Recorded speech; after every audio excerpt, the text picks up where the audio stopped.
fear, uncertainty, and doubt. We're all very familiar with the acronym FUD.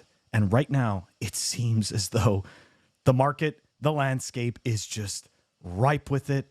It's all over the place. It's coming out left and right. But is all of this FUD overshadowing the positive developments that are actually happening? The positive developments that are actually signal?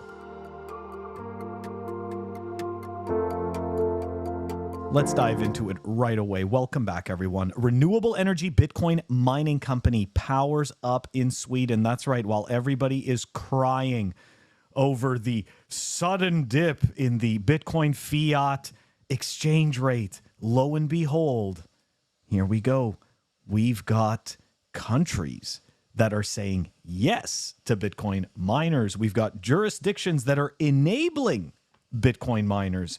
Genesis Digital Assets Limited, GDA, a mining and data center company with over 400 megawatts of power generation worldwide, has opened a new data center in Sweden, driven by the country's burgeoning renewable energy surplus.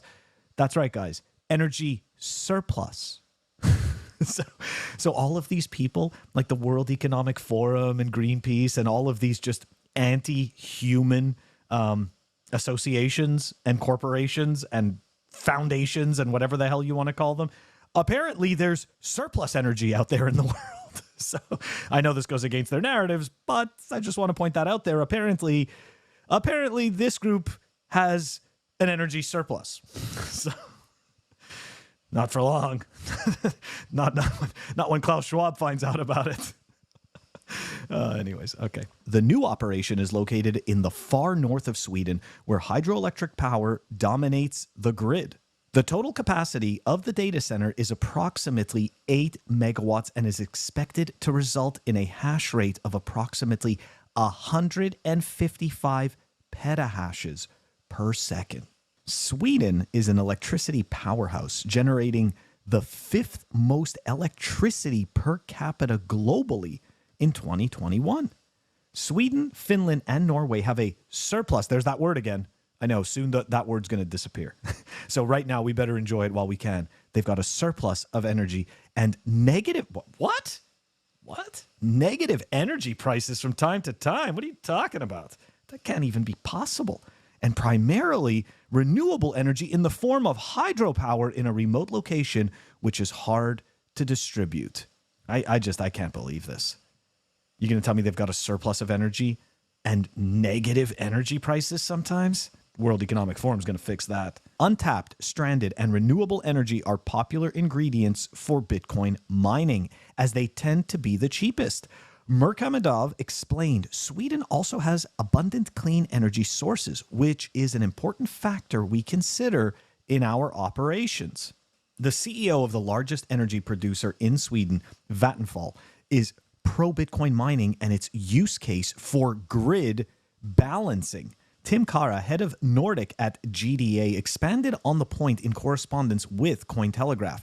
With abundant energy sources, a pro-innovation environment, and a strong educational system that results in great culture of innovation, we believe that Sweden is one of the best countries in the world to mine Bitcoin and expect to further invest in this beautiful region moving forward. There is also a market opportunity in Spain, Portugal, which gets cheap energy from Africa and its domestic solar production, where prices are also very cheap from time to time. There it goes again. Sounds like they sometimes have a surplus of energy. How's that even possible when everyone else is starving for energy?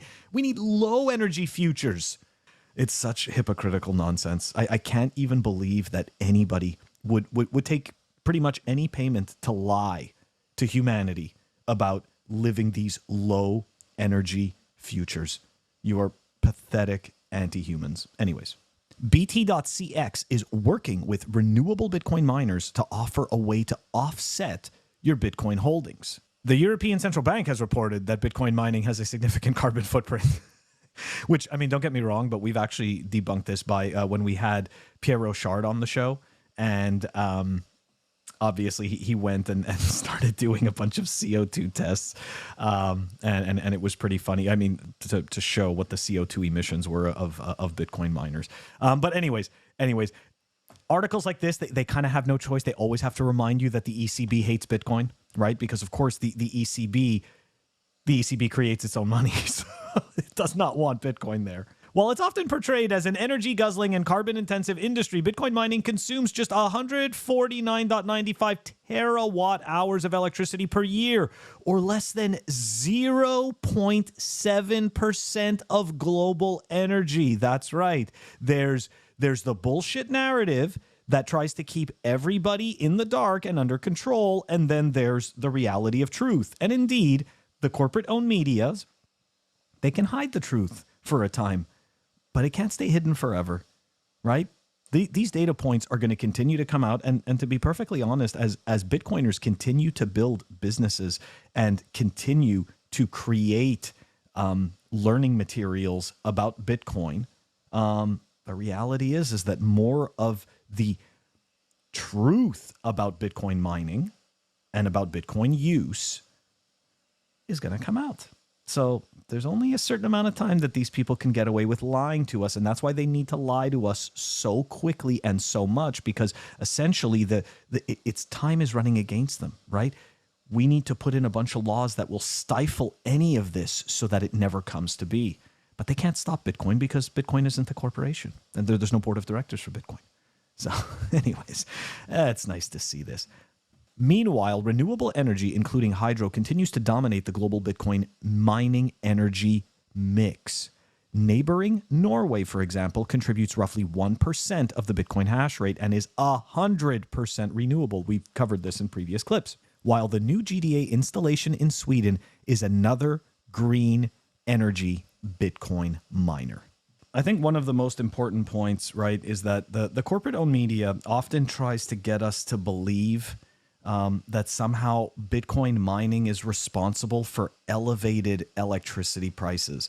So look, we've debunked this several times before, but in this article specifically, it's explained untapped, stranded, and renewable energy are popular ingredients for Bitcoin mining. Now, why is that true? Okay, because Bitcoin mining is extremely intensive and expensive. Okay, so meaning that the more you're paying for electricity, the less you're earning. So Bitcoin miners, right? Like we're none of us are better than our incentives. So Bitcoin miners are incentivized to find the cheapest energy possible. No one's incentivized to turn on a miner in the middle of Boston, Massachusetts, okay, where they're paying like 27 cents a kilowatt hour. Like nobody's incentivized for that, okay? What they are incentivized to do, though, is go to a place where they could find 5 cents per kilowatt hour, or even, I guess 11 cents or less right now is what's required. I don't know the exact numbers, but my point is, okay, the point is that Bitcoin miners are incentivized to find stranded energy. They're incentivized to find the cheapest energy, and the cheapest energy is the type of energy that cannot be delivered easily. Okay. So the reality is that it's complete bullshit that Bitcoin somehow increases the cost to your personal electricity in your town. Okay. That is absolute nonsense. It just isn't real. So, but they need you to believe that in order to help pass the laws and the regulations in order to attempt to stifle Bitcoin mining. So what happens is that we need to believe that the earth is in trouble and only we can fix it. Sadly, this is coming from a place of hubris.